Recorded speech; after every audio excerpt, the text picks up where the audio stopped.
हमें बताए गए हैं उन नियमों का हमें पालन करना है। हमें हमारे राष्ट्रध्वज, राष्ट्रगान का सम्मान करना है, देश के कानूनों का पालन करना है और साथ ही हमें गाड़ी चलाते हुए हेलमेट का हम उपयोग करें। 4 व्हीलर में बैठे हैं तो अपना सीट बेल्ट लगाएं। चौराहों पर लाल बत्ती हो तो स्वतः ही खड़े रहे।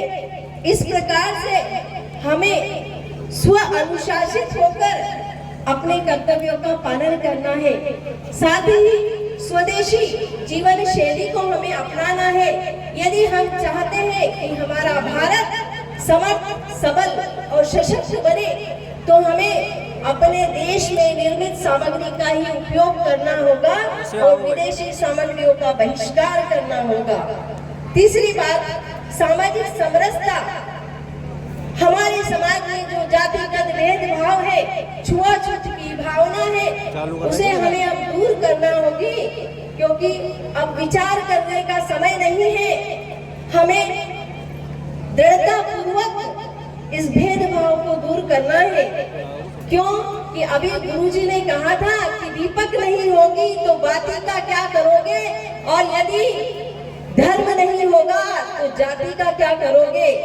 तो निश्चित रूप से अब वो समय आ गया है कि हम जातिगत भेदभाव को बुलाएं और एक मंच पर सम्मिलित होकर सहभोज करें। साथ ही हमारे गांव में एक जलाशय हो, एक मंदिर हो और एक शमशान हो, ऐसा नियोजन हमें करना है। और जीवन में एक मंत्र को धारण करना है कि ना मैं एसटी, ना मैं एससी, ना ओबीसी, ना सामान्य, मेरी जात है हिंदुस्तान और यही मेरी पहचान। इस मूल भाव को हमें अपने हृदय के अंदर लाना है, अपने कार्य व्यवहार के अंदर लाने की आवश्यकता, महती आवश्यकता है।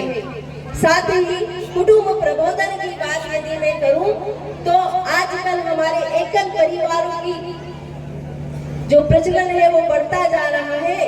पहले हमारी भारतीय व्यवस्था की सुदृढ़ नींव जो थी वो हमारे संयुक्त परिवार हुआ करते थे, लेकिन आज हमारे दो की जो प्रचलन बढ़ा है, इससे हमारे बाल गोपालों में संस्कार नाम की चीज नहीं है, सेवा का भाव तो वे भूल ही गए हैं। इसलिए हमें पुनः उस संयुक्त परिवार, उस कुटुंब प्रथा की ओर लौटने की आवश्यकता है। और मेरी बहनों में कहना चाहती हूँ कि हम तो हमारे को नहीं, अब तो कम से कम हमें 4 चाहिए ही चाहिए।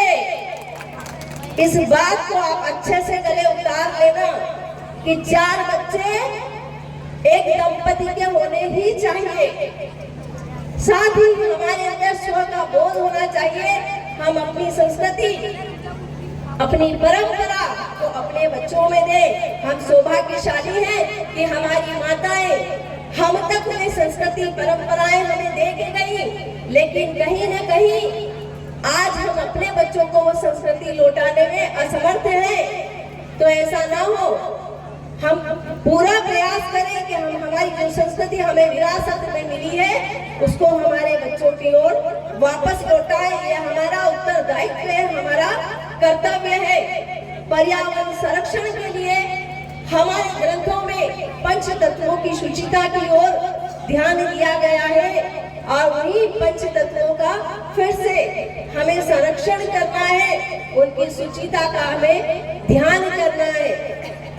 हम जल को व्यर्थ न बहाएं, बिजली को व्यर्थ न बहाएं। जहाँ भी आवश्यकता नहीं हो हम बिजली की जो चुटकी है उसे बंद करना ना भूलें, ये संकल्प लें। क्योंकि आधे समय हमारे ग्रामीण क्षेत्रों में बिजली की पूर्ति नहीं हो पाती है। उसका कारण यही है कि हम बिजली की खपत आधे समय में उससे ज्यादा कर देते हैं।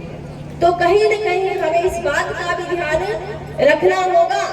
और सबसे जो महत्वपूर्ण बात है कि यदि हम घर से बाहर निकल रहे हैं तो एक झोला, कपड़े का झोला अपनी जेब में रखने की आदत डाल दें। मेरे भाई लोग सब्जी की दुकान पर जाते हैं तो 5 रुपए का धनिया, 5 रुपए की मिर्ची एक अलग अलग पॉलीथीन में लेकर आते हैं। मेरी बहनों, आपका कर्तव्य है कि जब भी ये बाहर जाएं तो एक कपड़े का झोला इनको दें। होता क्या है कि घर पे तो हम ले आए, फिर उसी में कचरा बांध के हम बाहर फेंक देते हैं, तो हमारी गौ माता, हमारे गौ वंश उनको खा लेते हैं और हम देख रहे हैं कि धीरे धीरे ये समाप्त होते जा रहा है। अरे हमारे धर्म में तो गौ को माता कहा है, हमारे लिए वह देव के समान पूजनी है, फिर हम इस चीज का ध्यान क्यों नहीं रख रहे हैं?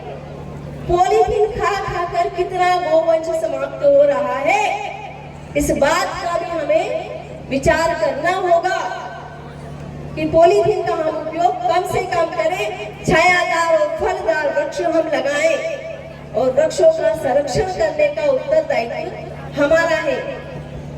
बंधुवर, रामचरितमानस का अर्थ है राम के चरित्र को मन में धारण करना।